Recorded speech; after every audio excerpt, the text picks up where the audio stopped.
دا مې بل سوال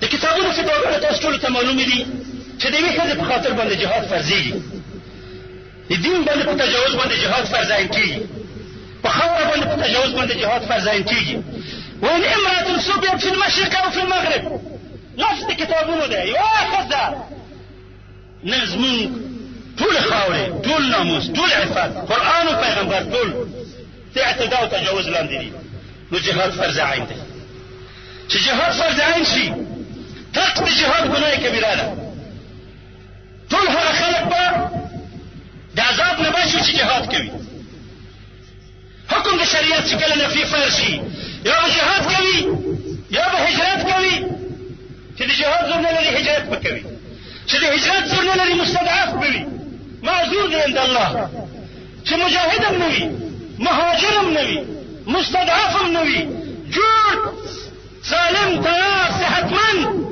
د کفر تر سیوري لاندې ژوند کوي دعوت چلوي دا پنځمه ډله په اسلام کې چېرته ده دا صف چېرته ده موږ خو څلور صفه پېژنو مجاهدین مهاجرین مستضعفین او اهل نار دا څوک چې مجاهد نه دي کله چې جهاد فرض عین شي دا څوک چې مجاهد نه دي مهاجر به وي چې مهاجر نه وي مستضعف به وي چې نه مستضعف وي نه مهاجر وي نه مجاهد وي نه اهل نار به وي دا پنځم صف چې جنتي به وي جوړ به وي تیار به وي چې جهاد به نه کوي هجرت به نه کوي او د کفر ته سیوری لاندې به دعوت چلوي د اسلام دپاره مبارزه کوي دا په اسلام کې چېرته دی په کوم تاریخ کې راغلی دی په کوم کتاب او فتوا کې راغلی ده دا په دین کې تحریف ولې راغلی نور کله به کافرانو صلیبیانو د اسلام د تحریک لپاره مستشرقین جوړول د مستشرقینو په واسطه به اسلامي فکر تحریفوله او جهادي فکر به تحریفوله اوس ولې د مستشرقینو کار علما کوي چې دین تحریفوي احکام تحریفوي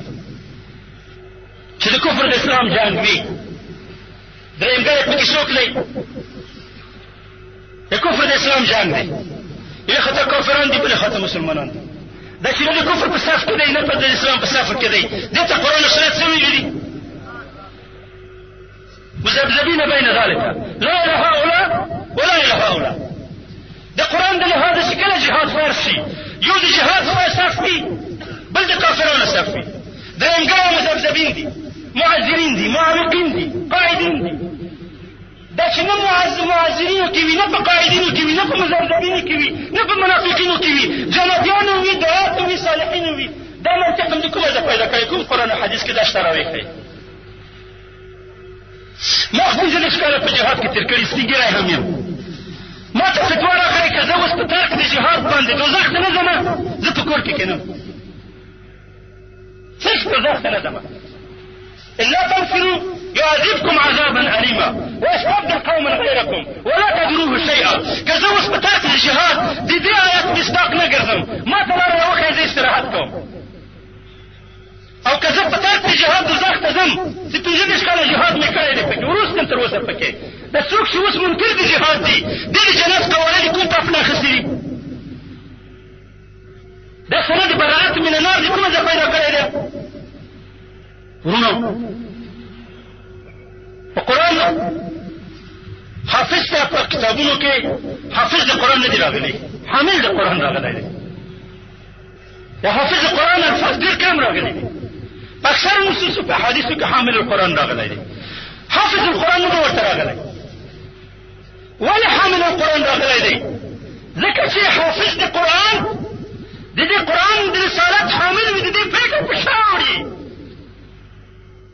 ای علماو که څوک زور لري چې د اسلام پیټه د قرآن پیټه په شا باندې یوسي او د دې رسالت سختیو ته تیار وي د دې رسالت د حمل ګزارونه زغملی شي او د دې د تورو تیارو د سختو لارو د مرچو سفرونه قبلولی شي د دې جلخانې منلی شي د دې ولچکې منلی شي د دې زولنې منلی شي د دې په لاره کې تعذیبونه منلی شي د خندق شپې تېرولی شي د شیب ابن ابي طالب مقاطعه مزغملی شي لوږې تېرولی شي په خېټو باندې تیږې منلی شي کور په کور چې مفرور وګرځي دا منلی شي دا لاره ونیسئ ګنې ورشئ هلته د سبزۍ او کراچۍ پیدا کړي سبزي خرڅوئ د سړک په لار باندې ستاسو دین او د دنیا دپاره ښه ده بیا ځان ته حامل قرآن ما وایي حافظ قرآن ما وایي عالم ما ورته وایي که موټر خرڅوئ هلته ناست به وایي څوک خو به درته ګیله نه کوي که نه نه به کافر در سره غرض لري نه به مجاهد در سره غرض لري خو چې نوم د شیخ الحدیث وي، نوم د شیخ القرآن وي، وظیفه د هم مفتي وي، ته د جهاد لفظ په خوله نشي اخیستی او د جهاد دپاره پښې په ګردونو نشي ګرځولای او کافر نشي خفه کولی او یوه ډنډه د هم کافر ته نه ترویږي. ایا دغه حدیث مصداق ته نه ګرځې چې رسول صلی الله علیه وسلم روایت کوي په بني اسرائیلو کې چې الله پاک جبرائیل ولېږه چې یوه قریه هلاکه کړي. جبرائیل پیغمبر ته وایي چې یا ربه په دې کې هغه عابد دی چې یوه لحظه یې ستا معصیت نه دی کړی. الله پاک ورته وایي چې به صدقه فانه لم يسمع وجه لله قط. اول دې دې شروع وکړه چې یوه ورځ د الله په خاطر باندې رنګ سور نه شو، یوه ورځ د الله په خاطر په غصه نه شو. په اسلام تجاوز، په پیغمبر تجاوز، په قرآن تجاوز، په ناموس تجاوز، په خاورو تجاوز، په شریعت تجاوز، په ټولو مقدساتو تجاوز. مدرسې په وینو سرې او ستا دغه انګوری ورته نه سر کېږي. آیا مصداق دغه حدیث نه چې الله به اول په تا باندې شروع کوي د عذاب؟ لتأمرن بالمعروف او لتنهون عن المنكر او ليسلطن الله عليكم شراركم فيدعو خياركم فلا يستجاب لهم او كما قال صلى الله عليه وسلم. یا به په منکر په معروف امر کوئ، یا به د بدۍ نه خلک منې کوئ، او یا به الله ستاسو شریر خلک په تاسو مسلطوي او بیا به ستاسو نیکان دعا کوي، دعا به نه قبلېږي.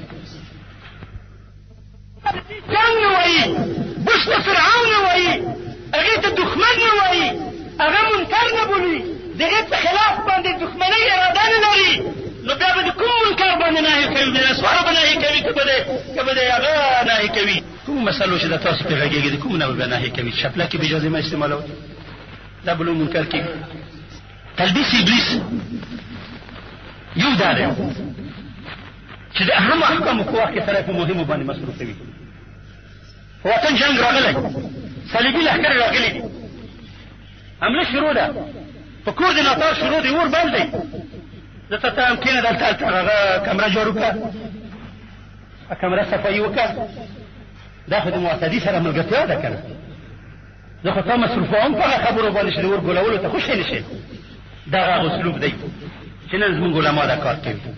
جهاد به جاري وي، دی به د حقوق والدین مسلې راته کوي.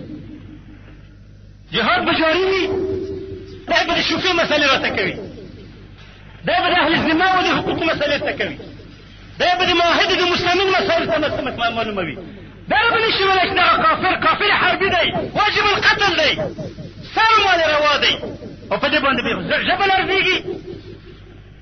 ګورئ ورونو، غلط فهمي دا ده چې د سکوت د حق نه چې حق خبره ونه کړي یا د باطل خبره ووایي، دا خو صرف د اکراه په حالت کې عذر دی چې سړی زړه مطمئن په ایمان وي او د اکراه خبره وکړه.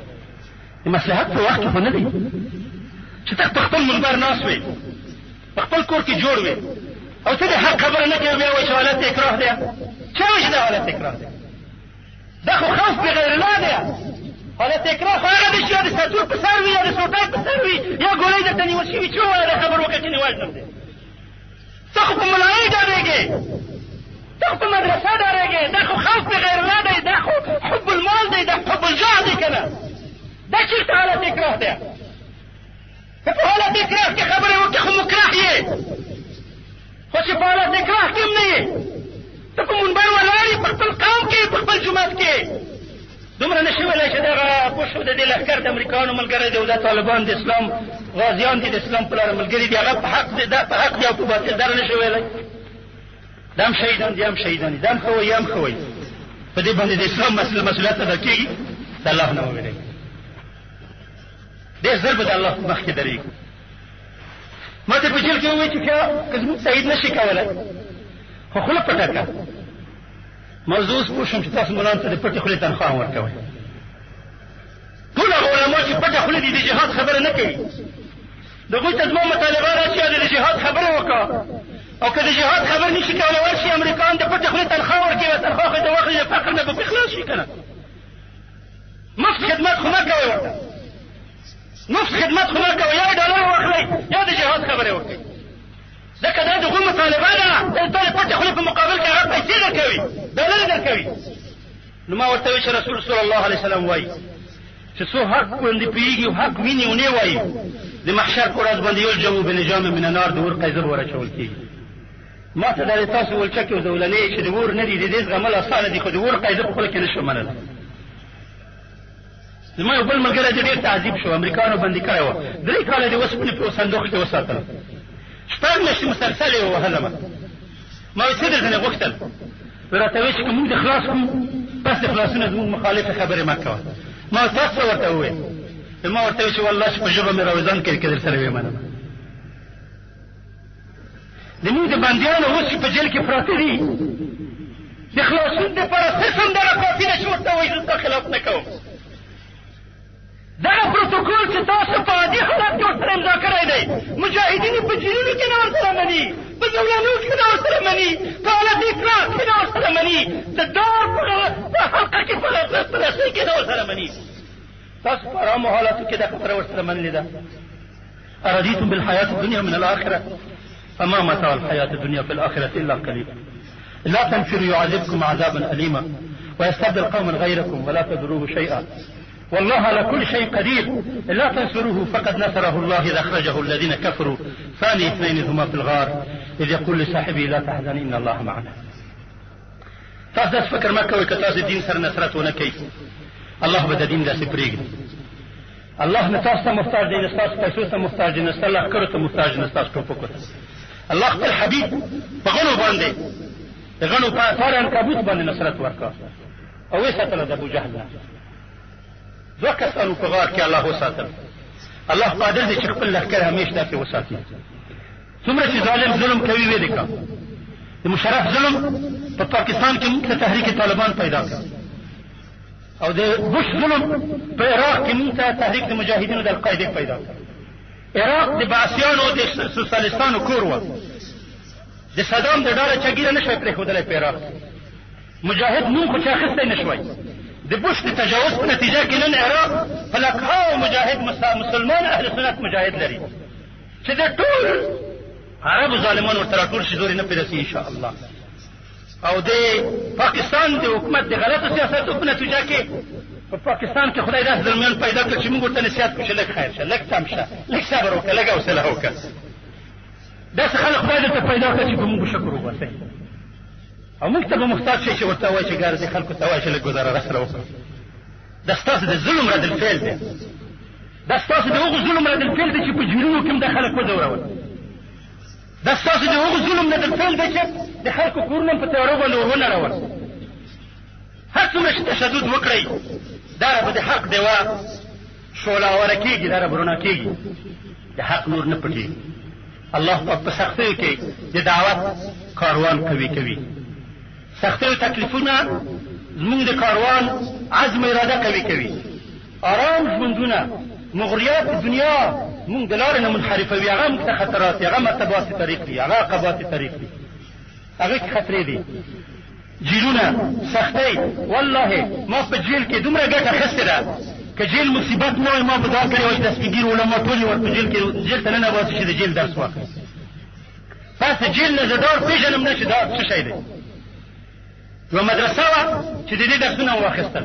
که کافران پوهېدی چې ما د جیل نه څومره ګټه واخیستله زه به کله هم جیل ته نه وم اچولی. د جیل د وجې زه خو کوم عالم نه یم، غټ نه یم، د دغو علماو شاګرد یم، نه کوم شیخ الحدیث یم، نه کوم غټ عالم یم، نه کوم غټ خطیب یم. یو کاسټه بیان مې ورکړه خلکو ته مې وایي چې د جیلونه مه وېرېږه او جیلونه مات کړه او جیلونه مدرسې جوړې کړئ او زه جیل ته نه وم. د جیل په وجه باندې کاسټه مشهوره شوه، نن ستاسو د مجلسونو خطیب وګرځېدلم او الحمدلله چې هغه خبر چې ما په اوله کاسټه کې کړې وه چې جیلونه مات کړئ نن خدای په سترګو راولیدله چې څو ورځې مخکې طالبانو په قندهار کې د قندهار جیل مات کړه او اضافه له 0 نفرو بندیانو ته آزاد کړل او زولنې او ولچکې دړې واړې شو ماتې شولې او نور جیلونه به هم داسې ماتېږي او الله به د ظالمانو انتقام اخلي. تکبیر تکبیر سبيلنا سبيلنا طريقنا طريقنا تحريك طالبان تكبير. ما پنځه دېرش کاله پېښور کې تېر کړ. زه مې چنۍ ته نه وم راغلی، ما دلته شپه نه وه کړې. نن زه د خپلې کاډو بچیانو سره مې چنۍ ته راغلم کوم نور رحمت چې خدای تاسو میچنۍ خلکو ته د طالبانو په وجه راکړه. زه پاسې 15 کالونه میچنۍ ته راځم، تاسو په ماحول کې اوسم، کلیوال کېږم، دلته خپل بچیان او ماشومان اړوم چې دلته د دغه امنیت د دعوت په سیوره کې د دغه غازیانو د پښو د ثواب کې مستفید شم چې دلته د اسلام نظام چلېږي، قاضي ورته ناست دی نهي المنکر کې. زه مفرور نه یم د پاکستان د حکومت، هېڅ کیس نه لرم په ټول پاکستان کې، هېڅ مشکل نه لرم. صرف زه غواړم چې د دې حدیث مصداق وګرځم چې رسول صلی الله علیه وسلم وایي چې الجنة تحت ظلال السیوف، جنت د تورو تر سیورو لاندې دی، جنت د تورو تر سیورو لاندې دی. د تورو ځای اوس ټوپکو کلاشینکوفو نیولی دی، جنت د کلاشینکوفونو او د ټوپکو تر سیورو لاندې دی. دا د څادرو او د خیمو تر سیورو لاندې نه دی، د ټوپکو او د نیزو تر سیورو لاندې دی. د دې تر سیورو لاندې ژوند وکړئ. د هر عالم نه زما مطالبه ده چې پس د دې امامت د ټوپک سره وکړه، او د هر طالب نه زما د مطالبه ده چې ټوپک د ځان سره وګرځوي. پرون دا ټوپک مسلمانانو ګرځوله، چا په اعتراض نه کوله. پرون دا ټوپک غلو ګرځوله، چا په اعتراض نه کوله. نن شیخ الحدیث، حافظ د قرآن، حافظ الحدیث، حافظ التفسیر د دې وړ دی چې دا ټوپک وګرځوي، او دا ټوپک به صرف هغه کسانو ته خطر وي چې د الله دښمنان دي. څوک چې د الله د دین په لاره باندې دي، هغه د دې ټوپک د سیوري لاندې په ارام خوب وکړه. تاسو ته مبارکي درکوم چې خدای ستاسو زمنو ته د جهاد، د علم، د تحریک او د دعوت او د شهادت لاره وروښودله. ابتدایانو مدرسې په تاسو کې شروع شولې، د مفرورانو ځای مجاهدینو درته ډک کړه، د فاسدانو، د شرابخورو او د جوارګرو ځای شیخ الحدیث، شیخ القرآنو، زخمیانو طالبانو درته ډک کړه. ستاسو مال په امن شو، ستاسو سر په امن شو. د دې سره مرسته وکړئ. دا که ممره دي، دا کشران دي، د دې سره مشورې ورکړئ، دې ته لارې ور وښئ، دې ته مشورې ور وکړئ. دې کې کمزوري کوله کومک ورسره وکړئ، مدد ورسره وکړئ، مرسته ورسره وکړئ. پردي مه بولئ. ستاسو کار کوي، ستاسو پیټه په شا دی، ستاسو د امن نه دفاع کوي، ستاسو د ناموس نه دفاع کوي، ستاسو پیغمبر نه دفاع کوي، ستاسو د قرآن نه دفاع کوي، ستاسو د قبله نه دفاع کوي، او ستاسو د دښمن په مقابله کې وینې تویوي. د دې شکرانه ادا کوئ. هر قدم یې د دې وړ دی چې په سترګو باندې کېږدئ. د دې قدمونه چې په دې ګردونو باندې سپري دي، د دې قدمونه د دوزخ اور حیا کوي، نیسي دي. دوزخ دوت نه حیا کوي، دې څوک موته نه دي.